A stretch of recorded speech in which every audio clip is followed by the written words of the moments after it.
Muy buenas a todos, ¿qué tal? ¿Cómo estáis? Bienvenidos a un nuevo Rotten John, bienvenidos al episodio número 2 de la quinta temporada. Hoy toca hablar de Chicho Ibáñez Serrador y Quien puede matar a un niño. ¿Qué pasa, John? ¿Cómo estás? ¿Qué tal? Hoy tenemos película importante de la historia del cine, y no solamente de la historia del cine español, porque se suele comentar muchas veces que es un hito en España, que es una de las mejores, si no la mejor película de terror española, que acompañó a varias de las grandes obras a descubrirse, ¿no? Como puede ser No profanar el sueño de los muertos, de Jordi Grau, y otras tantas que pueden surcar un poquito las mismas fechas que la peli de Chicho, pero estamos muy acostumbrados en este país a decir que es una de las grandes películas de España, de no sé qué, como con 2 o 3 apóstrofes, sin darnos cuenta de que es una de las mejores películas de su género, de la historia, y vanguardista en un montón de cosas, no solamente por lo que es la peli, sino cinematográficas, que eso ya lo hablaremos más adelante. Pero acordaros todos, uno de los 5 mejores directores vivos en el mundo ahora mismo es español, y es Pedro Almodóvar, que parece que se nos va olvidando.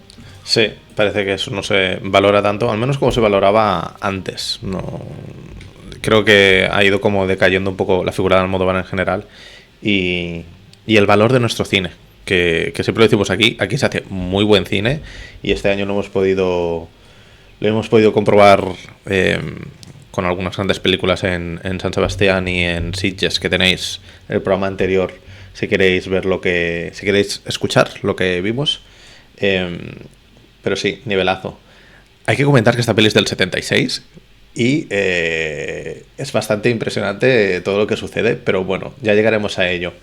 Si te parece, vamos a pasar a comentar las 4 propuestas que tenemos para el próximo programa, que esto será el día 24, porque recordad que a partir de ahora los programas van del tirón a todas las plataformas los lunes, así que el día 24 tendréis un programa dedicado a cine chino, que, como comentaba John, por aquí han pasado algunas películas, pero no hemos hecho un especial nunca de no cine hemos chino. hecho nada específico.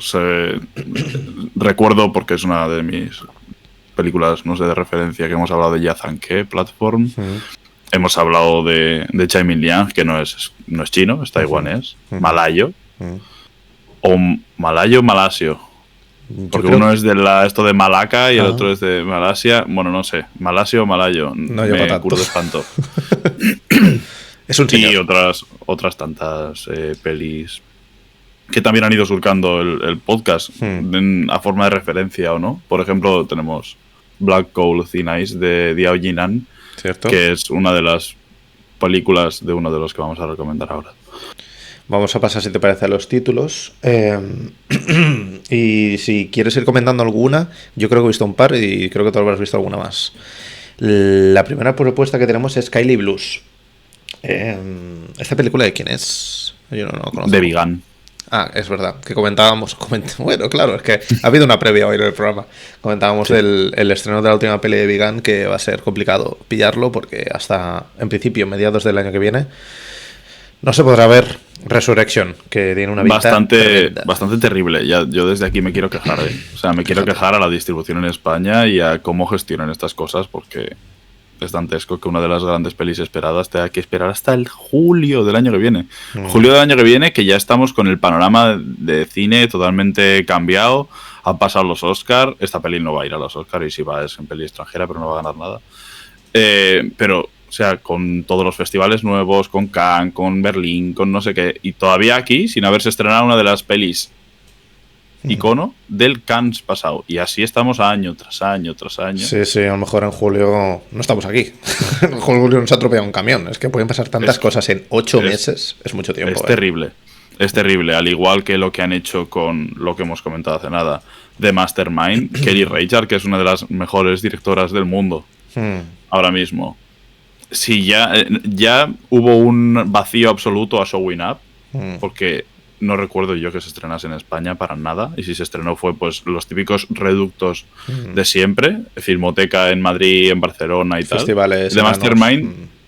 habiendo mirado, tiene 18 cines en España. Yo en Bilbao no puedo verla. Es muy fuerte. Es muy fuerte. Y en Barcelona, siendo Barcelona la segunda ciudad seguramente más grande de España, hay 2 salas, quiero decirte. Tampoco no hay mucho más. Y a lo mejor la pasan una semana, 2. Y en Madrid pues lo mismo, creo que está en 2 o 3 cines. Pero claro, si de 18 cines, 8 se acaparan en 2 ciudades... Bastante mal, la verdad. Pero bueno, es lo que nos toca vivir. Así que tiraremos de meroteca y veremos Kelly Blues de Vegan para ponernos los dientes largos y ya veremos si más adelante podemos pillar Resurrection. Dios lo quiera así. Y si no, pues lo sentimos mucho. Habrá que mirar otras vías, porque lo que no podemos hacer es ponerle puertas a la cultura por la distribución nefasta o porque simplemente no sea algo que interese al público general. Evidentemente Vegan no es un director que vaya a ver cualquiera. Ya, pero creo que también no solamente es nefasta, sino selectiva. Y eso hemos quedado bastante. Sí. No hay, que yo sepa, no hay ninguna película, que también es lógico, porque esto es igual una queja absurda, pero no hay ninguna película que se estrene en Bilbao y no se estrene en Madrid y Barcelona. No, claro. Que es normal, o sea, es una queja al aire, pero ostras, no hay opción prácticamente ya de ver películas. O sea, es que la cartelera ahora mismo la mitad son reestrenos. Es fuertísimo eso, hemos hecho un repaso. Que está la trilogía entera de Crepúsculo y Regreso al Futuro en el cine. Y no puedo ver Mastermind de Keith Richards. Yo es que no sé qué hacer. Es muy fuerte, la verdad. Es muy fuerte. Ojalá hicieran un reestreno de Kelly Blues, pero creo que tampoco será el caso. No, cuando llegue Resurrection, ¿no? Reestreno de toda la filmografía de Vegan. Exacto. Si queréis echarle un vistazo, seguramente estará en plataformas o en algún lugar. Y nos decís si queréis que la veamos o no. Recordad, las votaciones están en Twitter y en Instagram. En mi Instagram, porque es que no tenemos un Instagram de Rodanjon, a lo mejor en algún momento lo planteamos, @rafa.romu, ROMU, porque en Twitter la cosa está más muerta que Martín, así que hacemos una mezcla de las 2 votaciones y a partir de ahí sacamos la resolución de los programas. Ahí tenéis. Que resurja un poquito Twitter. Podéis entrar en Twitter, evidentemente, ahí está. Darle un poco de caña a eso, pero está... Ese muerto no está muy vivo. Si tenéis cuenta, haced como nosotros. Entrad, hacéis vuestras mierdas y os vais. Y ya está. Eso es. Kylie Blues como primera opción. Como segunda tenemos Last Caution, que esta peli no sé de quién es tampoco. De Ang Lee. Es verdad. Muy mítico, ¿no? Sabemos Ang Lee. ¿Qué ha pasado con él? Un hombre que se fue a Estados Unidos a hacer cine. Y bueno, tiene algunas de las más míticas, ¿no? Puede ser La vida de Pi es muy mítica. Brokeback Mountain, evidentemente, ¿no? Además de mítica, es buena. Pero luego, pues, tiene cosas que se te quemarían los ojos.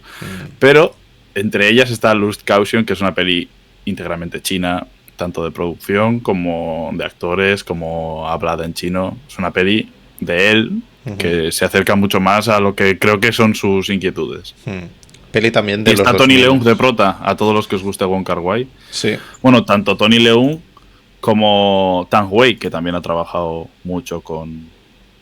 No, Tang Wei, perdona, ahí me he confundido. Es la protagonista de Decisions to Live. Ah, vale. Y de Largo viaje hacia la noche, de Vegan. Así que aquí estamos cruzando todo. Está cruzando fronteras y directores y toda la movida. Como decía, también peli 2000 era. La anterior también era el principio de los 2000. Ha dado la casualidad que hemos pillado todo el cine de principios de 2007, 2000. Kelly Blues es 2015, que parece que no, pero ya han pasado 10 años. Hostia, es verdad.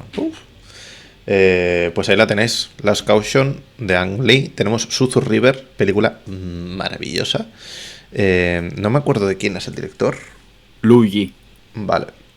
Yo la pico medio de rebote porque entró en Filmin en su momento una versión restaurada o remasterizada o algo así, y le dieron bastante bombo y peliculón, la verdad. Si os gusta, yo estaré encantado de hablar de película. Ella. Y lo bueno, una de las cosas buenas es que es tristísimo que lleguemos a esto, dura menos de 1:30, que eso también se agradece. 83 minutitos son. Eso se agradece. Parpadeas y te la pierdes. A no ser que seas Paul Thomas Anderson y hagas 3 horas de algo que se pasa en 10 minutos, se agradece que las también pelis parpadeas duren. y te la pierdes. Sí. También. Ahí tenéis Suzu River como tercera opción. Y la última es The Wild Goose Lake, con mi inglés macarrónico. El lago del ganso salvaje o algo así, ¿no?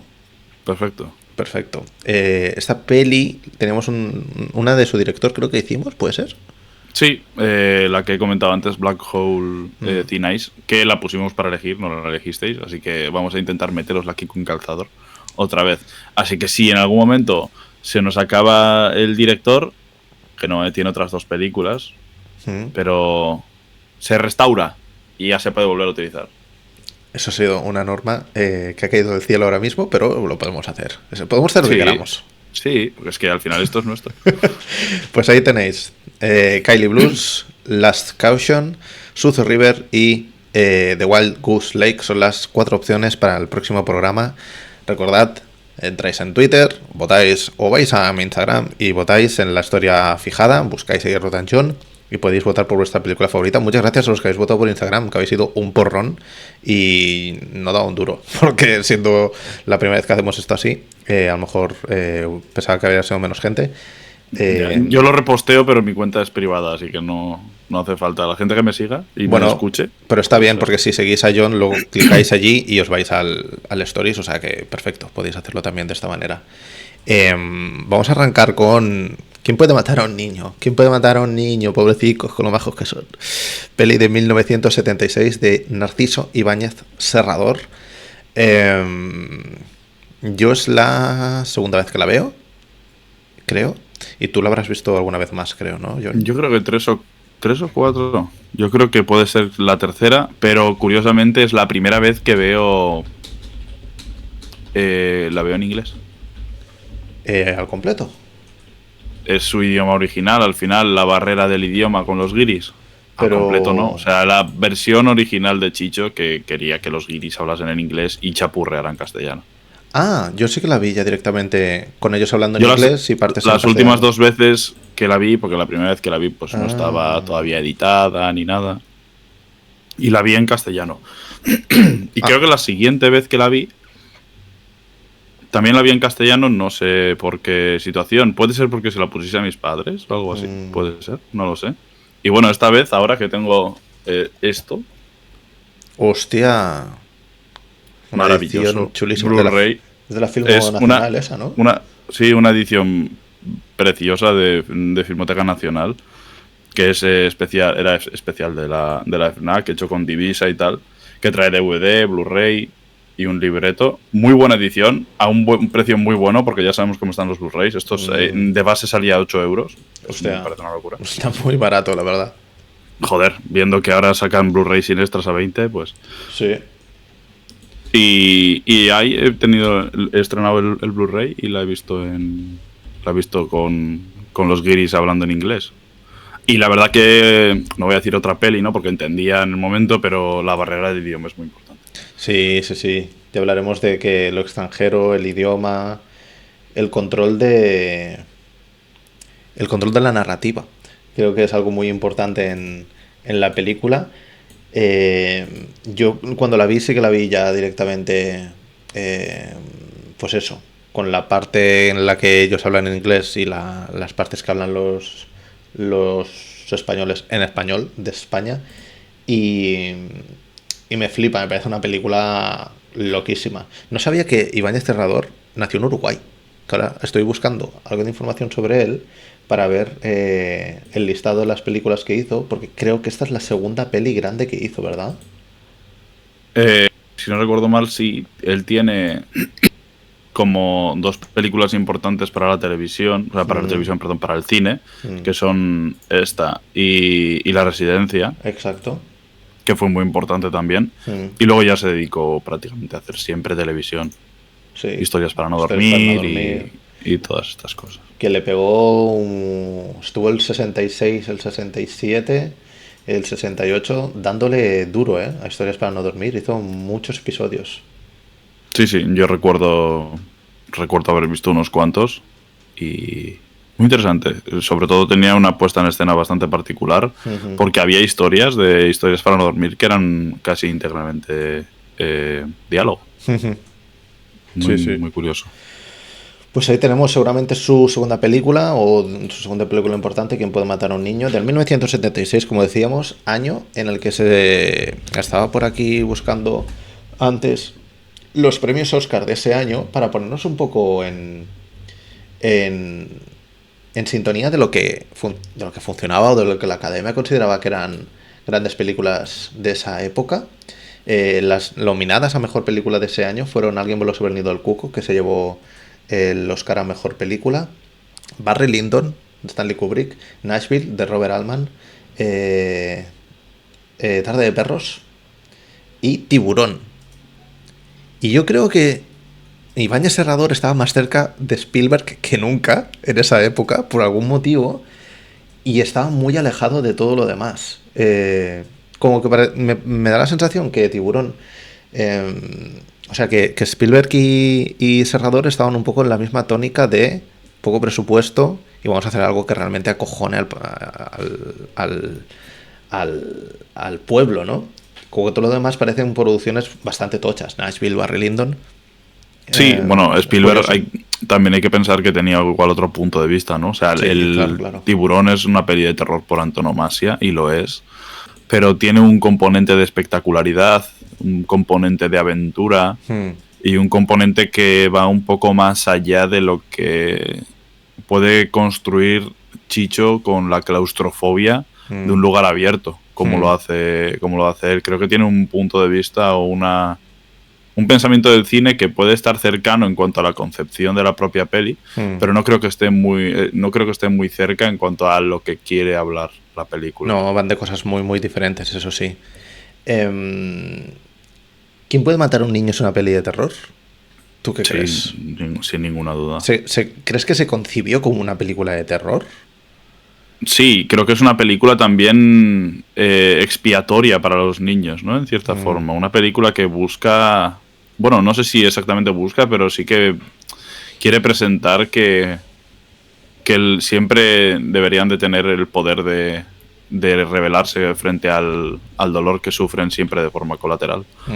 Ya no solamente con ese maravilloso y terrorífico prólogo de imágenes de archivo de muchas de las varias guerras que ha habido en el siglo pasado, desde el Holocausto nazi hasta las guerras indochinas o la guerra de Vietnam, que era lo más cercano que le pillaba a él. Nigeria, Pakistán, un montón de países, la verdad.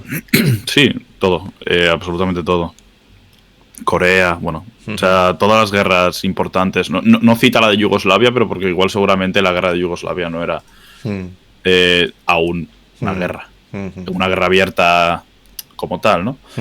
Pero bueno, era un prólogo terrible en el que el foco pasa realmente a igual a lo que es en cierta forma importante, ¿no? Todas las vidas son importantes, pero a las que no pueden protegerse en ningún momento, con muchísimo hincapié ahí. Y yo creo que es bastante evidente que lo que quiere trabajar Chicho en muchos aspectos de la película, porque no da pie a que tengas que pensar en otra cosa. O sea, sí, final, y yo creo que directamente interpela al espectador. O sea, lo normal es que cuando estás viendo esa introducción te lleves las manos a la cara o rehuyas un poco la mirada, porque es muy violento y es muy dramático. O sea, y moralmente me parece que es bastante difícil en algunos momentos, porque tiene muchos... O sea, él para la imagen en ciertas cosas de archivo, en niños desnutridos a los que les hace un zoom y encima pone los nombres de la gente que trabaja en la película. O sea, me parece una cosa súper agresiva. Sí, súper agresiva. O sea, pero es eso, nos señala, ¿eh? Él ya entiende que quien está viendo la película no es un niño, sino que es un adulto, y nos señala un poco, nos dice... vosotros y yo, Chicho, somos responsables de todo esto hasta cierto punto. Y esa violencia y el rehuir de esas imágenes, pues claro, los niños, pues eso, son lo que decías tú, los primeros en recibir, que de hecho en la peli lo dicen, que los primeros que reciben son el pueblo y y de los primeros, los niños y las mujeres. Aparte, él te pone el dato de los niños muertos. Te pone muertos totales y te pone el porcentaje. Te pone un número de niños y el porcentaje siempre está por encima del 60. O sea, es bastante claro. Yo creo que el inicio explica muy bien de lo que va la peli, que es habéis masacrado a todos los críos del planeta Tierra, ahora ellos pues os van a masacrar a vosotros. Es un poco una lucha. Claro, cuando bueno, él da la potestad al niño de que es como siempre es el... O sea, en cierta forma yo creo que la reflexión en una línea sería si has estado siempre vilipendiando tu futuro, ¿no? Y siempre has estado dando de menos lo que va a ser tu futuro y matando a tu futuro, haz que tu futuro pueda matarte a ti. Tal cual. Y después de esa introducción empieza la peli, para que nos entendamos. Es muy conceptual ese inicio, pero también hay muchas cosas muy conceptuales en esta peli, que es una cosa que a mí me sigue sorprendiendo. Como yo sí considero que es una peli de terror y está planteada como una peli de terror, pero que para esta época, que para el 76, a lo mejor era todo mucho más explícito, a pesar de que es una película muy explícita, de que se entiende todo a la primera y no hay muchas ambigüedades. Todo era más ilustrativo, a lo mejor es la palabra. Y aquí, ya sean con los 2 primeros asesinatos en la playa, ya sea por la separación del continente y la isla, ya sea por lo que decías tú de la barrera del idioma, de aquellos que vienen de fuera, hay muchos elementos que son muy conceptuales y que ayudan a que la peli no simplemente sea una peli de terror, porque hay crítica social, hay mucha crítica hacia el turismo, que es una cosa que me ha sorprendido muchísimo en este último visionado. Es muy curioso porque cómo utiliza el turismo y cómo la barrera del idioma funciona aquí también es que cuando ellos están en cierta forma viajando a ese lugar, ¿no? Bueno, cuando llegan a Benavís, están de fiesta mayor, todo bien, bueno, ya hay varias cosas que enseña Chicho, pero es muy curioso cómo plantea casi como el descubrimiento de un nuevo mundo a la propia isla. Tal cual. Y cómo la llegada de ellos, aunque no sea hostil, se convierte en una especie de conquista o en una especie de guerra abierta, ¿no? Directamente. Y hace mucho convoy, en cierta forma, con lo que cuenta en las imágenes documentales, que siempre son países extranjeros los que van a invadir otros lugares y los que hacen que muera la gente allí, ¿sabes? Es una cosa bastante curiosa en cuanto a la concepción, porque no es una isla cercana, es una isla que está a 4 horas en bote. Y que no está en el mapa. Cuando la señalan en el mapa dicen está ahí, pero que no se ve en el mapa. O sea, es una cosa de ir al último reducto para pisar allí también, ¿sabes? Es como la conquista máxima. La llegada a la isla es ultra agresiva, porque tenemos los correfocs del pueblo, petardos por todos lados, gente por todos lados, mucho ruido. Es una llegada muy agresiva, que hay una frase que dice Ivy en la película, cuando están en el hotel, que dice, tengo ganas de irme a la isla porque hay mucho ruido. Y es como, vete a tu puta casa. O sea, has venido a las fiestas en el momento de las fiestas del pueblo y te quejas de que hay mucho ruido. Es como es como ya el acabose del guiri, de si no te gusta, vete, y si has venido tienes que tratar con esto. Y no solamente del guiri, o sea, hay gente que es muy molesta en ciertos... Bueno, yo tengo un contexto, una cosa cercana bastante graciosa, que bueno, no lo voy a decir porque como involucra gente, ¿no? Pero en las fiestas de mi pueblo hay gente que vive en la plaza durante todo el año, pero luego cuando son las fiestas pues le molesta que haya fiesta y se van de la plaza del pueblo. Es como, hombre, es una semana al año, 10 días al año. Joder, no estamos para quejarnos. Pero esto pasa mucho, ya extrapolando a muchos sitios. Yo cuando estuve viviendo en Momelo me di mucha cuenta de que cuando había carrera, por ejemplo, la gente del pueblo desaparecía. Porque claro, venía todo el mundo a desmontar el día a día de esa localidad, por 4 días, aunque fuera. Y esto es lo que pasa también un poco en la película, que ellos llegan allí y quieren que todo esté a su puta manera, y que luego encima, cuando llegan a la isla, que ya llegaremos a ese punto, pero cuando llegan a la isla, se meten en todas las putas casas, tío. Sí. Es como la invasión máxima. Aquí no hay ningún tipo de intimidad. Es que es muy curioso.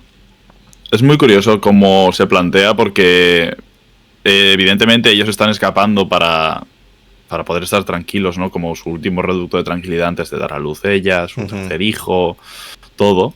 Pero él viene como con ese afán en cierta forma conquistador, como que Tal yo cual. estuve aquí hace 12 años, Me lo sé sé dónde todo. está todo.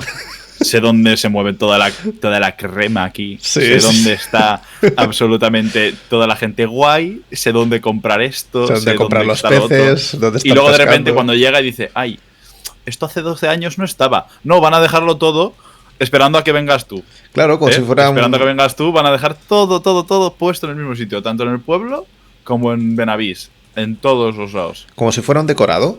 Como si fuera un decorado. Yo ahora estoy viviendo aquí en Barcelona y hay un balcón que tiene colgado un letrero que pone La Barceloneta no es un decorado, en inglés. Y es muy representativo de este tipo de turismo en el que es una cosa muy expansiva y muy invasiva. Y esto en la peli está. Eh, y con lo que decías del marido, de que es el que controla un poco el cotarro porque ya ha estado por ahí, también lo que controla mucho, lo que controla es el idioma, que es una cosa que comentabas tú antes. Es muy importante el control de ver cómo él tiene el control de la narrativa en el momento en que llegamos a la tienda, cuando van a comprar el carrete y están viendo la tele y se está hablando de Vietnam o algo de Sí, este de estilo. los niños y habla de la tienda. Y él pues o baja el volumen o apaga y ella le pregunta ¿qué están diciendo en la tele? Y ella dice, él dice nada, nada. A lo largo de la peli ningunea a su mujer de una forma excesiva. Es una cosa muy seria eso, ¿eh? O sea, es una cosa muy seria porque simplemente por el ego que tiene y por el afán de hacer lo que él tiene que hacer, sacrifica su vida entera y le da absolutamente igual nadie que le rodee. Me parece una de las películas en las que el personaje puede ser más egoísta Mucho. y sinvergüenza que pueda haber. Dentro de, además de una fachada aparentemente amable, ¿no? Constantemente. Sí, sí. Pero no cuenta nada, o sea, ve atrocidades. Las primeras atrocidades que ve, yo todavía no comprendo cómo puedes seguir tan recio de ideas y de pensamientos como para no huir de ahí. Cuando estás viendo que un niño apalea a un señor mayor, lo deja moribundo, te lo llevas a un granero y juegan con él con una guadaña. O sea, por favor. Sí, sí. Todo por tener el control absoluto de la situación, el control absoluto de su mujer. O sea, hay una necesidad de tenerla ahí controlada. Yo al principio a lo mejor pensaba que simplemente la quería tranquilizar para que no cundiera el pánico. Me da la sensación que lo que quiere es controlarla. Porque hay un momento que ellos sí que se enfrentan. Y ella se lo dice, además ha estado engañando, no sé qué. Pero vaya, el tipo es un pieza. A mí me gusta mucho la escena esta de la tienda de los carretes de fotos porque ahí se ve mucho la crítica, cierta crítica al turismo, cuando les plantean lo de que quiere ir al Manzona o al Manzora. Almanzora, ¿no? Almanzora. Quiere ir al Manzora y el de la tienda se lo vende y dice, oh, es un lugar perfecto porque no hay turistas. Esto está bastante sutil. Hay una cosa bastante graciosa también en un momento cuando está Luis Cigues, que el personaje de Luis Cigues les da la barca y tal. Y le dice, oye, por ahí... Porque él está como todo el rato, la barca la quiero para pescar, porque yo hace 12 años cuando venía aquí iba a pescar también, y soy biólogo y no sé qué, en plan se estira todo el rato, no sé qué. Perdón, dice, bueno, cuando dice lo de ya es buena idea ir para allí con su mujer embarazada, dice, bueno, prácticamente soy médico porque soy biólogo. Sí, prácticamente soy médico, tal. Dice, bueno, genial, entonces, genial. Enorme, ¿eh? Ese momento. Es como, sí, muy bien, tío. Y... y es una cosa muy graciosa porque llega y le dice, oye, y bueno, allí para hospedarme y tal, ¿hay algo? Y le dice Luis Cigues, hay una pensión. Si estuvo usted hace 12 años, debería saberlo ya. Tal cual. Claro, toma, cabronazo, que te la estás tirando como si fueses aquí la persona que más sabe de todo, tío. Tal cual. La gente vive aquí. Es que aquí pasa algunas veces también en mi pueblo. Sí. O sea, somos 1100 habitantes, un pueblo pequeño, tenemos unos cuantos bares, tenemos un balneario.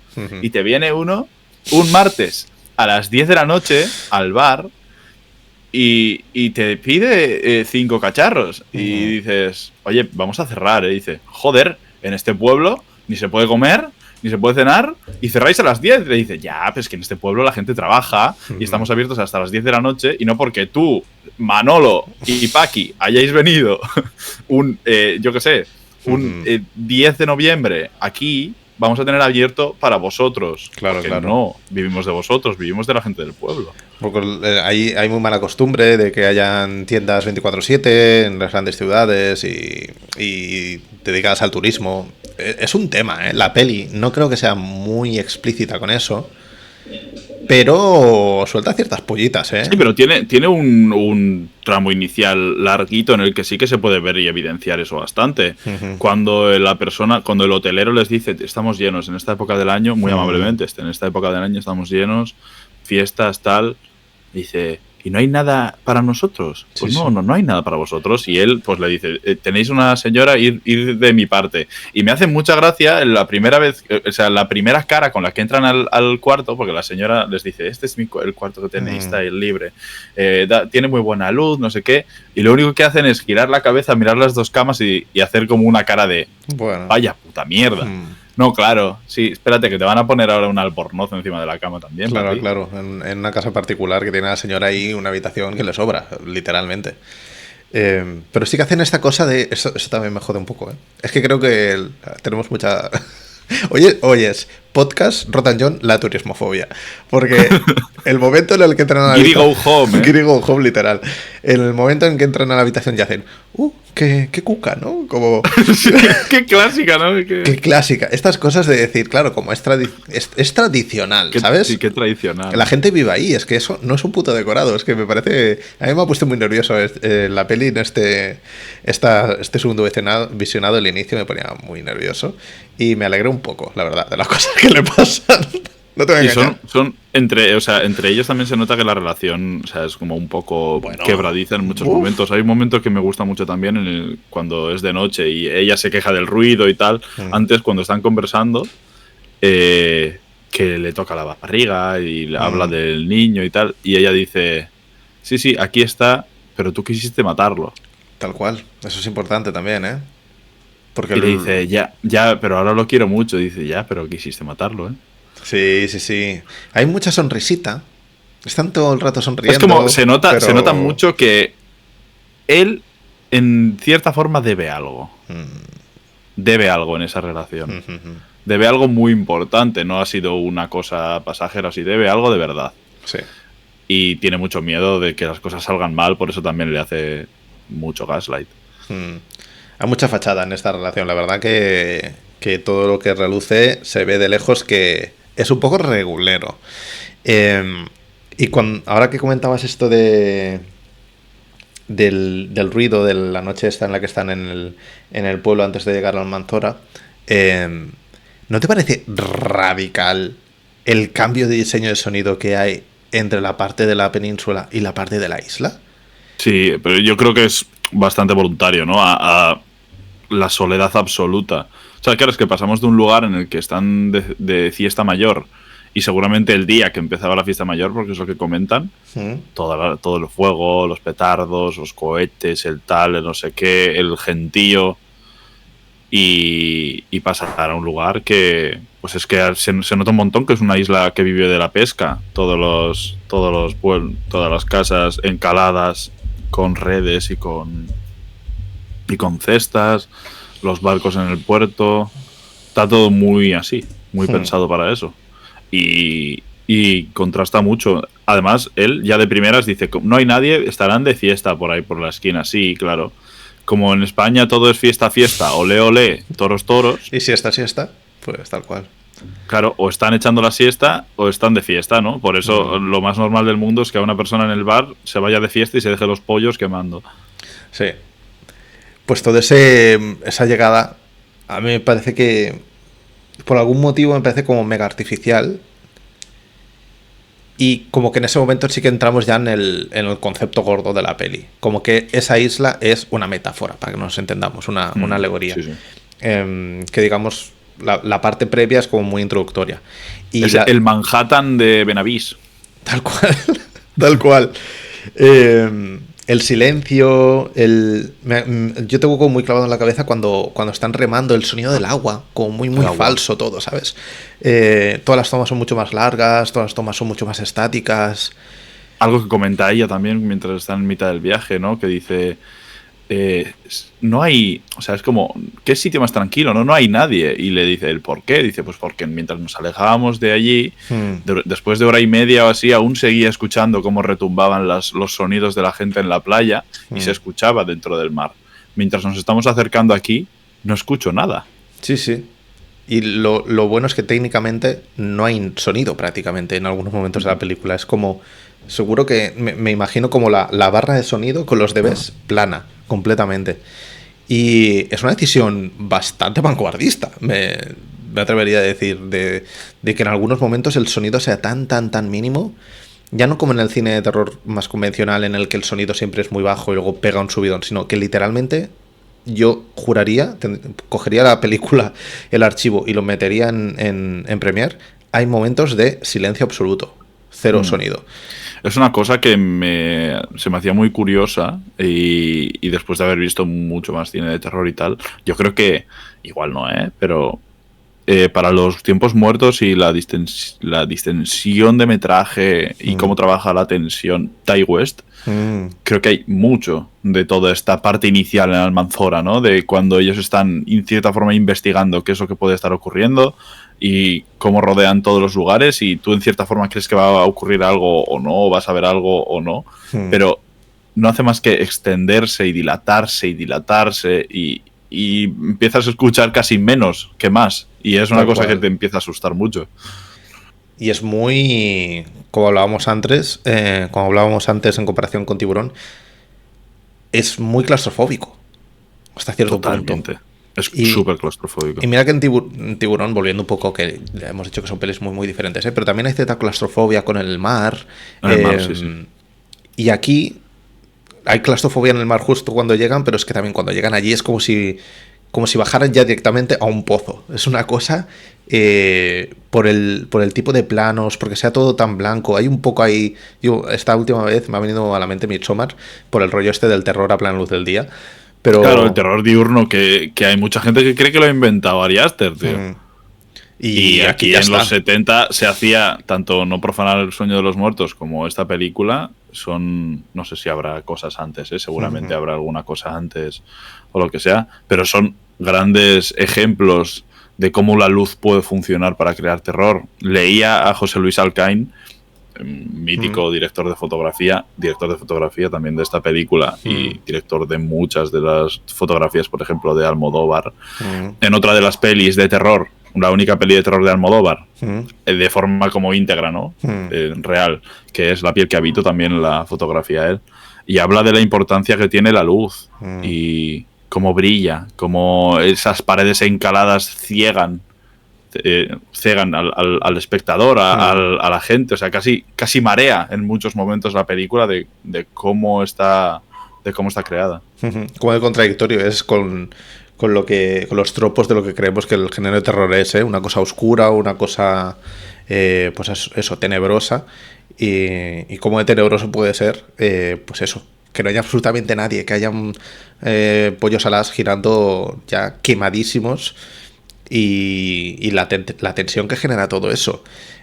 También con el tema de la luz hay algo muy interesante con la entrada de los niños. Los niños, la primera vez cuando se le muestra, el primer contacto que tiene él es a través de esa ventana que se cierra, que hay una especie de fuera de campo, podríamos decir, están como desde las sombras, esa primera presencia de los niños cuando él va caminando por el pueblo mientras ellas esperan el bar.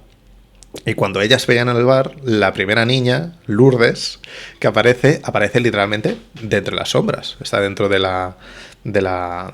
marco de la puerta con el contraluz y las cortinas estas clásicas de los bares. Y esa entrada también se hace desde las sombras. O sea que ahí creo conceptualmente la luz a nivel de concepto es muy importante a lo largo de la peli. Y el contraluz, el fuera de campo, lo que se ve, lo que no se ve. Es que está rodada en los días más calurosos de verano también. A voluntad, ¿sabes? O sea, es una peli que está muy trabajada para que el foco deslumbre, para que la peli se vea quemada. pero no quemada de que se ve mal y está mal fotografiada, no, está excelentemente fotografiada y la película pide eso. Pide que empieces a no encontrar un horizonte, ¿sabes? Que todas las casas sean iguales, que todas las calles sean iguales, que no encuentres en cierta forma una escapatoria, que pide cierta sobreexposición, como que todo sea muy radical, porque es que la historia es muy radical también. Sí, totalmente. O sea, es casi meterte en eso, en una ensoñación, en un lugar ajeno a cualquier cosa. A mí una cosa que al final está claro que es una película y que la verosimilitud, pues hay veces que hay que cogerla con pinzas, está la sospecha de la incredulidad para que funcione el cine, pero que hasta que no llega la alemana, el tema de la alemana en el hostal, no se pongan en guardia. O sea, yo en cuanto llego allí y veo a los niños con la caña de pesca, le digo, ¿qué tal, guapito? Y no me contesta, yo a lo mejor me hubiera dado ya media vuelta. Le vas a... También te digo, o sea, es que como... entiendes todos los gestos como agresivos y no tienen mucho sentido, en cierta forma tienen sentido para la película, ¿no? Pero que un niño te mire así, que no te responda, como muy enfadado. Pero, tío, está el niño pescando en su pueblo, tranquilo, con sus amigos tirándose al río. ¿Y por qué tienes que ir tú a abrirle la cesta para ver con qué está pescando? Sí, lo que decíamos del invasión. Es que igual yo también tendría la misma reacción, en plan, tío, déjame en paz. Claro. ¿Quién eres tú? ¿Sabes? Pero se empiezan a preocupar cuando, curiosamente, la alemana, alguien con quien tienen cierta afinidad, porque no es de allí, está en peligro. Es que yo creo que Serrador es muy listo y nos lo van como diciendo poquito a poquito, pero hay algo ahí. Hay algo ahí de rechazo hacia lo extranjero. Aunque la peli no sea abiertamente eso, creo que queda muy claro. Y yo creo que a partir de ahí llegamos al primer asesinato, al del abuelo, el que decías tú, a plena luz del día. Bueno, antes que eso ya se ve un cuerpo. Antes que eso se ve un cuerpo. Bueno, además de los dos cuerpos que llegan a la orilla en Benavís, sí, claro, que son una cosa de la que no hemos hablado, pero bueno, se da por hecho, ¿no? Que es como esa alerta de qué estará ocurriendo, porque no son cuerpos que arrastren ahogados, sino son cuerpos acuchillados. O sea, ambos cuerpos tienen marcas de arma blanca. Pero el primer cadáver que se ve, de forma muy inteligente, un plano colosal, de verdad me parece increíble en cuanto a introducciones, cuando él va a hacer la compra a la tienda y se pone a comprar, bueno, pues lo que compran los guiris, pan Bimbo, sardinas y salchichas, ¿sabes? O sea, yo no entiendo absolutamente nada, pudiendo haber cogido cualquier otra cosa. Eso, España, una Pamela para su mujer, porque le da mucho el calor en la cabeza. Demasiado solo en y España. Una muñequita típica, ¿no? Que siempre hay que coger típica Spanish souvenir de todos los lados, sin preguntar una mierda, porque claro, o sea, no hay gente, pero para entrar a una tienda y robar cosas, eso sí, eso no hay problema. No pasa nada. Bueno, en la misma tienda, mientras está en un pasillo, hay una cámara que baja y hay un paneo y hay un cadáver en el propio suelo, el cadáver de una mujer. Es verdad. Bastante, o sea, no recuerdo si, bueno, está sangrando de la cabeza y tal, pero apaleado. Él no lo ve, pues porque no pasará por ese pasillo, pero muy interesante cómo se le ve desde sus pies, y muchos de los planos están trabajados desde la altura de los niños, y es una cosa chulísima. Está muy, muy guay. Luego entonces sí que llegaríamos al primer asesinato como tal. El primer cadáver ya lo hemos visto, como decías tú, pero el primer asesinato llega con el abuelo. Matado a palazos en medio de la calle y la posterior piñata. Matado con su bastón, es verdad. Eso a lo mejor tiene ahí también algo importante. Y la piñata, tío. El montaje de esa escena. Impresionante. Una piñata que ya vemos en Benavís, ¿no? Es que al final en Benavís se muestran muchas de las cosas, por eso es tan importante Benavís. Aunque parece que es menos tiempo, pero se tiran media horita de película en Benavís. Sí, es un trecho largo. Al final es un trecho largo. Y hay no he comentado esto de Benavís, pero cuando es de noche y están dando una vuelta, dice, joder, ¿qué pasa? Que aquí solo hay guiris. Dice, aquí solo hay guiris. Y dice el tío, sí, los españoles se habrán ido a ver Inglaterra, sí, no tengo yo otra cosa que hacer. Que irme a ver Brighton, no te jode. A comer beans y basura. O sea, fish and chips. Hostia, sí. No tengo otra cosa que hacer. Es que sí, son como yo y después yo, ¿eh? Y si además veo mucha gente de lo mío, digo, qué puta mierda. Claro, o sea, si tú vas a Benidorm, pues hay zonas en las que lo único que vas a hablar es inglés y lo único que va a haber son ingleses. Tal cual, ¿eh? Ingleses, alemanes, etcétera, ¿no? Holandeses, todo este tipo. Pero bueno, el turismo un poco más macarrilla, en cierta forma. Y te quejas de que eso está lleno de esa gente y no de nosotros. Es que nosotros os vamos a evitar el sitio en el que estéis vosotros. O sea, Claro. yo lo siento mucho. Es un poco... Y no es por xenofobia, es porque sois muy pesados muchas veces. Lo mismo que vosotros haréis un poco lo mismo. O sea, yo creo Sí. que también ellos en Londres o lo que sea, igual en muchos momentos por la mañana en el Soho, pues no le apetece a nadie del Soho estar por ahí porque tendrán un montón de turismo. Y yo lo entiendo perfectamente. Literalmente. Yo no creo que... O sea, al final la peli, porque está centrada aquí, es un director español y chimpum. Pero la peli habla un poco de, pues eso, de la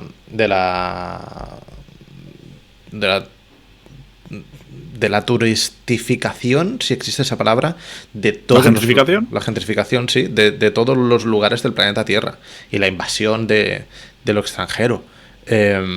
Hasta en lugares tan particulares como Benavís o como Almanzora, ¿sabes? Claro, o sea, claro. que son Sitios concretísimos, como enanos. son reductos. O sea, vale, Benavís vas en autobús, tal, bueno, pero el otro lugar es un reducto. O sea, tienes que ir a voluntad allí. Muy a voluntad. Tienes o cogerte una barca o que te lleve el cartero. O sea.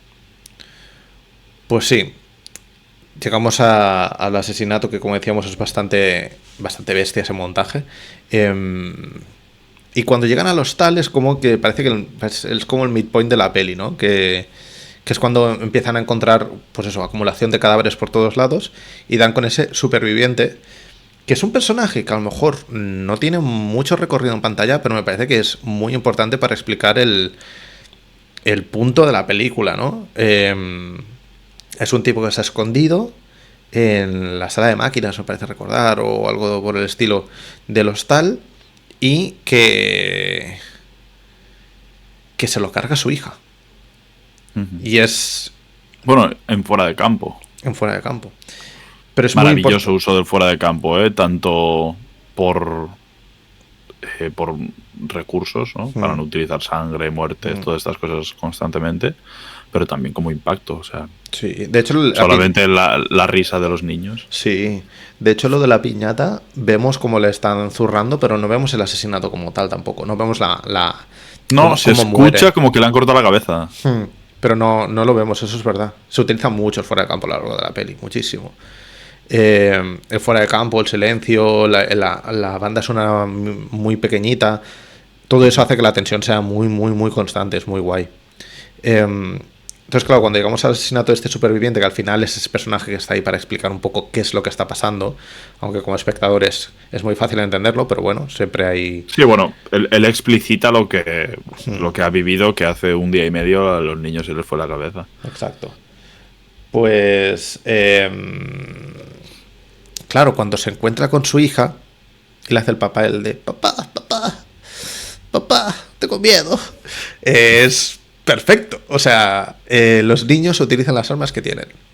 Claro. No hay más. Es lo único que tienen. Es que todo las armas que tienen hasta que al final se arman hasta los dientes, como si fuesen Terminator. Exacto. Pero me recuerda un poco, antes justo que hablábamos de Paul Thomas Anderson, en Una batalla tras otra.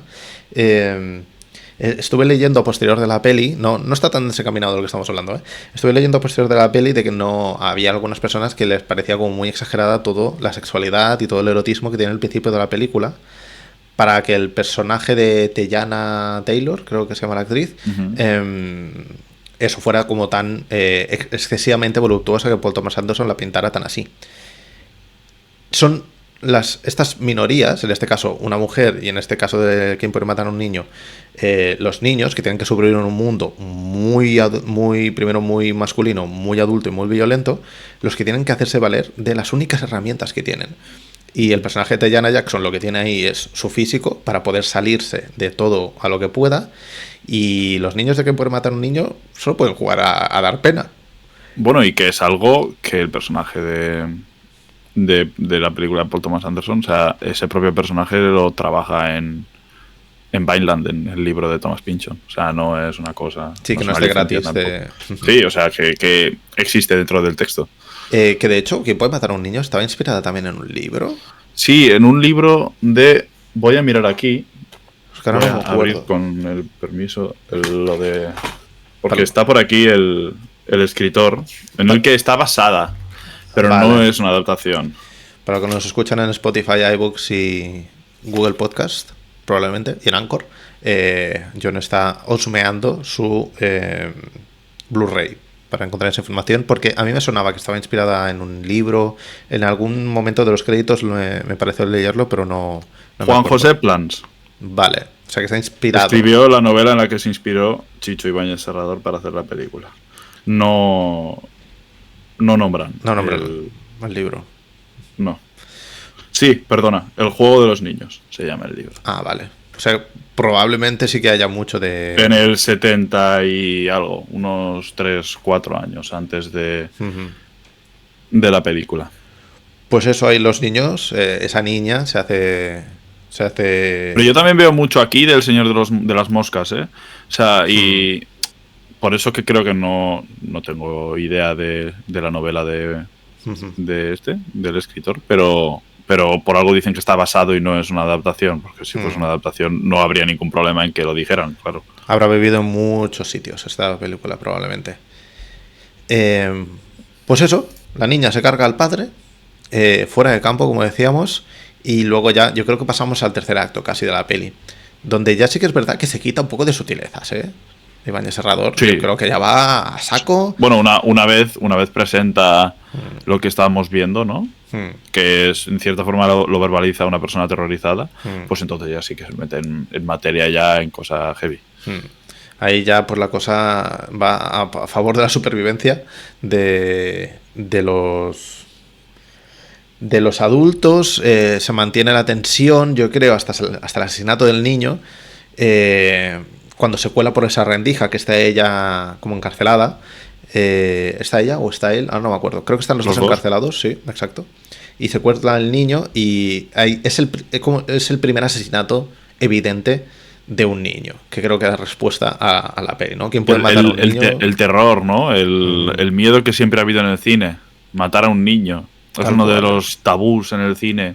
Se han hecho barbaridades. Luego, bueno, también serie B, serie Z, todo ese tipo de cine de explotación, lo podemos poner un poquito al margen porque tienen o tenían el pensamiento y tenían pues las herramientas para poder hacer esas cosas dentro de una amoralidad, vamos a decir, ¿no? Que bueno, están como un poco más libres de todo, pero cualquier otra película que entrase dentro de, en cierta forma, el mainstream, no creo que quien pueda matar a un niño entre dentro del mainstream, ¿eh? Pero eso se me entiende cuando la producción no busca ser una producción barata y todas estas cosas. El tabú y el miedo de matar a un niño, que creo que hoy en día existe aún en cualquier lugar. Sobre todo, matar a un niño y que se vea, porque sí, se sabe. Se saben esas cosas, ¿no? Aquí es muy claro. ¿En qué película es? Hay una película de Catherine Bigelow. No sé si es El instante más oscuro. Puede ser El instante más oscuro o En tierra hostil. No sé cuál de las dos. Bueno, una de las pelis de Bigelow de bélicas. Hay un niño que está ahí ayudando en cierta forma al protagonista y que luego ves el cadáver del niño con explosivos dentro, ¿sabes? Pero en ningún momento se llega a ver el propio asesinato del niño. Aquí Serrador sí que no se corta un pelo. Ibáñez Serrador no se corta un pelo. Y lo vemos directamente. Vemos cómo le cae la cabecita al niño. Vemos cómo cae la sangre rojísima por la pared blanca. Encalada, sí. Un contrapicado impresionante. La verdad que los contrapicados que trabajan Chichos, muy curiosos, porque los puntos de vista se trabajan mucho a través de eso. Pero hay una cosa muy curiosa en cómo trabajan los puntos de vista, que muchas veces los picados y los contrapicados van a la contra, ¿sabes? O sea, se hace un contrapicado desde los pies del protagonista y se hace un picado desde la cabeza de los niños, o sea, para insinuar y ver el poder real de esa gente ahí. Quién es pequeño y quién es grande, por mucho que uno sea mayor y otro menor. Tal cual. Ese momento a mí me parece como que es de los más heavies de la peli y del que ya no puede haber marcha atrás. Pero más adelante es que hay un girito más fuerte, que es cuando aparece el bebito asesino, que es ya como la culminación de la metáfora. Porque como decías tú, en el principio de la peli, ella dice que se quería deshacer el marido del bebé, y como el bebé ya desde dentro, como una especie de acto de inmolación, porque evidentemente no puede sobrevivir él a eso tampoco, como destruye a su madre desde dentro.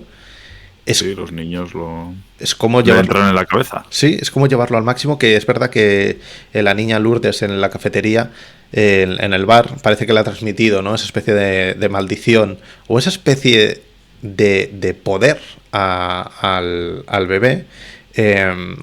Y sí que es verdad que a partir de la muerte de Ivy, de la mujer, eso ya es...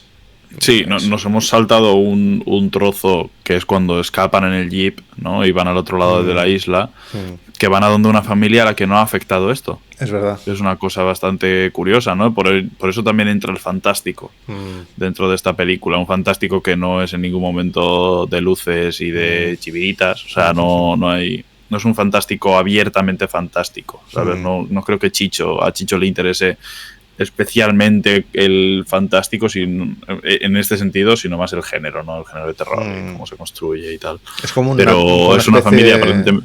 Digo que es como una especie de naturalismo mágico, pero oscurísimo. Sí, porque ellos llegan allí con el jeep y la mujer esa no sabe de lo que está hablando, los niños están tranquilamente. Claro, tú estás viendo la película y estás sospechando de estos niños harán algo, tendrán secuestrada a la familia, alguna cosa así. Pero es como todo muy amable hasta que cuando salen ven a los niños del pueblo y mientras están jugando, ¡pum!, les cambia el chip, ¿no? Y se ponen como en guardia a esperar y ves que todo ha cambiado, que los niños metido en la cabeza a los niños estos a los que no había llegado nada, la locura o lo que, como le queráis llamar. Y es muy interesante porque la sabiduría, el conocimiento de que sepáis que los adultos no son buenos. Puede ser que haya algo y que nos matan, ¿no? Así que antes de que nos maten vamos a matarlos nosotros a ellos. Sí. Sí, ese bloque es verdad que era muy importante para que se vea que no. Porque luego es que además se cargan a los otros, o sea, se intuye que se cargan a la... Pero lo que dices tú es importante para que se vea que no es como una cosa simplemente de una maldición general a todos los críos. No es lo que decías de... no es los chicos del maíz. No va por esa línea, sino que realmente... No es una especie de contaminación, ¿no? Que va una... Pues es un virus que se va haciendo grande, pero que en ningún momento es de la noche a la mañana todos los niños del mundo son malos. O todos los niños de la isla son malos. O sea, es evidente de que ha habido uno o un puñado muy pequeño y que a través de eso se han ido contaminando los demás. Uno se dio cuenta, empezó a transmitir la información y ya no volvieron atrás. Luego sí, pasamos entonces a lo del bebito asesino, la muerte de Ivy y el final de la peli ya. No hay marcha atrás, se fusilan los niños en la calle. Sí. Que digo, esta peli en 2025 que se podría hacer algo así. Yo creo que habría una campaña salvajísima, evidentemente, porque es una atrocidad y es una puta locura, pero yo no creo que se pudiera estrenar una peli, hacerla así, pero estrenarla así libremente con el... Bueno, es una película que le pasó lo que le ha pasado a 1 millón de películas en España en esa época, que se hizo, se vilipendió, se pasó de ella, se dijo que era mala, se olvidó y fuera de España empezó a crecer, no sé si Francia, lo que sea, no tengo ni idea, esto ya... Pero bueno, empezó a crecer dentro de esto cinéfilo, se empezó a ver, en España empezó a hacerse un poquito de eco otra vez y después de muchos años se recogió como clásico. ¿Cuantísimas películas habremos perdido en ese sentido? El mundo sigue, de Fernando Fernández Gómez, también le pasó lo mismo, creo, ¿no? Tuvo solamente un estreno en un cine en España, si no recuerdo mal, un cine en Bilbao. Y se olvidó voluntariamente de ella el país durante, no sé, decenas de años, creo, hasta que de repente, pues en un momento surgió y empezó a crecer otra vez. Y eso pasa un montón. Sí. Y en los países con mucha censura, en Irán y todos estos sitios, es muy difícil encontrar mucho de su su grosso cinematográfico antiguo y las películas que van saliendo. Hace unos años se encontró una película en la buhardilla de una señora mayor hecha una mierda, que se llamaba The Chess Game o algo así, no recuerdo ahora mismo. Se restauró, una restauración preciosa, una película impoluta, impresionante, y se entiende el por qué que se hizo desaparecer esa película, porque era una crítica violentísima a la política actual del país y al devenir de sus líderes y todas estas cosas, ¿no? Habremos perdido un montón de pelis así. Lo que pasa es que muchos por la censura política y en otros lados por la censura casi social religiosa también. Ah, bueno, claro, religiosa. Sí, yo creo que esta peli ponía entre la espada y la pared mucho a la... No sé si a la iglesia, pero sí a la moral, ¿no? De la iglesia y a la moral en general de eso, de fusilar niños en una calle. Pero es una cosa bastante loca, pero bueno, dentro del contexto de la película tiene todo el sentido del mundo. El personaje principal lo ha perdido absolutamente todo. Ha perdido a su mujer, ha perdido a su futuro hijo, tiene que sobrevivir y me parece una salvajada ese momento. Como yo creo que a partir del primer asesinato del niño siempre tengo la sensación de que la peli no puede ir a más y la peli no deja de ir a más hasta que termina. Porque cuando llegamos al final con la huida de los niños, no, sino la huida de los niños, huir de los niños, cuando hay una lucha ya sin pudor en la playa, en la barca, pegándoles, bueno, tortazos. Es una cosa muy graciosa, yo lo siento mucho, pero está montado de forma que parece... Los Looney Tunes de repente, ¿eh? Estos... ¿Cómo se llamaba el hombre grande que hacía películas del oeste y así? Terence Hill y... Bud Spencer. ¿Y cómo era? Y Bud Spencer. Un poco, ¿sabes? Las películas de Bud Spencer en las que se pone a meter tortazos en línea a la gente. Y es un poco, está montado de la misma forma, es una cosa muy graciosa, porque se pone a dar con el esto de la chalupa a todo el mundo en la cara y ¡pum! Y se va leyendo. Sí, ese momento la verdad que es... Si no fuera por el clímax, que creo que la peli... Esa escena aislada... O sea, que no te ríes en el momento, pero claro. A posteriori es una cosa bastante graciosa. Está apaleando niños y el montaje es como espídico. Pim, pam, Pim, pam. Esa escena aislada sí que es verdad que a lo mejor se la pongo cualquiera y dicen, ¿qué es esto? Pero en el contexto de la peli, pues funciona un montón, es como la supervivencia máxima, ya no hay escapatoria, está literalmente en la punta de una lancha al lado del agua, o sea, no tiene terreno físico para huir.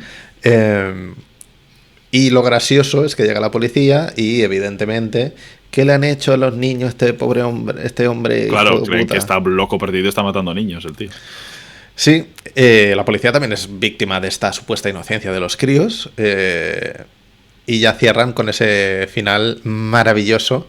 Increíble. De la supuesta llegada de los niños a la península.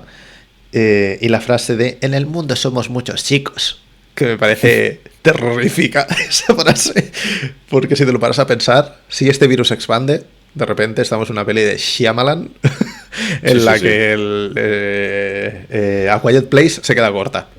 A mí me parece un final impresionante por, evidentemente, el asesinato del protagonista y la posterior bajada de la policía, en plan, ¿qué está pasando aquí? Y tal. Oye, que hay no sé qué en la plaza, dicen los niños, y cuando se gira y hay un niño que le está apuntando vais a morir o algo así, le dice, os vamos a matar. Y se gira así el policía y ves a los niños. Es increíble porque es que están descargando como si fuesen militares o así, ¿sí? O sea, en fila, dándose las armas de mano a mano para bajar todo el armamento. Y cómo son listos los perros, ¿eh? Que dicen, vamos unos cuantos de momento, porque si no será muy evidente. O sea que hay un raciocinio de estos niños. Estos niños están haciendo esto porque saben que es la única manera que tienen de sobrevivir, irónicamente. Es que además tienen toda la pinta de ser mente colmena. Sí, tal cual.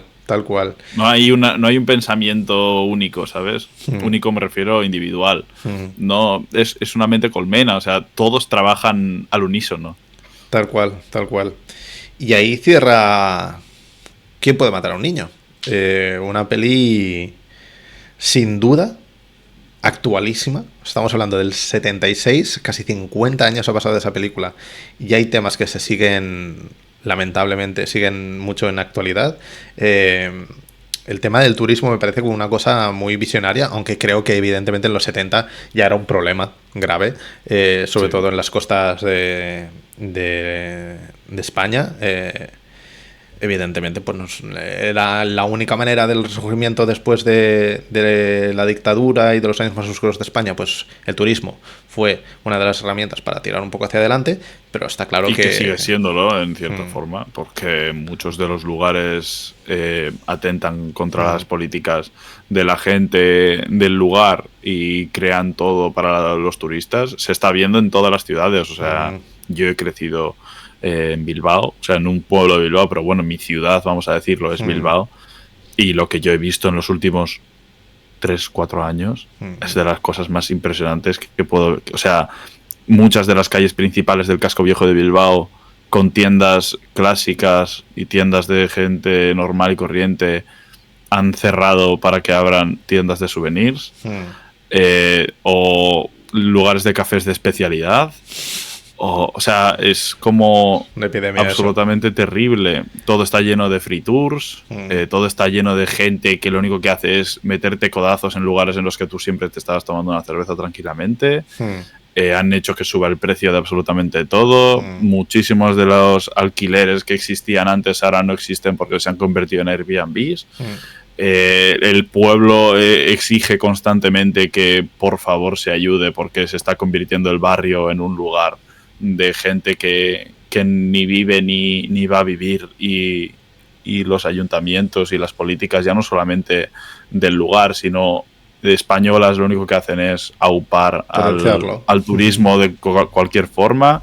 No hay ningún piso habilitado como VT prácticamente, igual son el 15% de los pisos habilitados como lugares turísticos. O sea, es terrible. Es absolutamente terrible. Y nosotros somos gente que nos podemos llegar a aprovechar en situaciones de esas cosas porque también salen más baratas. O sea, igual es hipócrita. Si yo voy a Barcelona no voy a cogerme un hotel, no tengo dinero para ello. Claro. Me cogeré un Airbnb. El tema es cuando eso no es una cosa residual y cuando es la dinámica de toda una ciudad.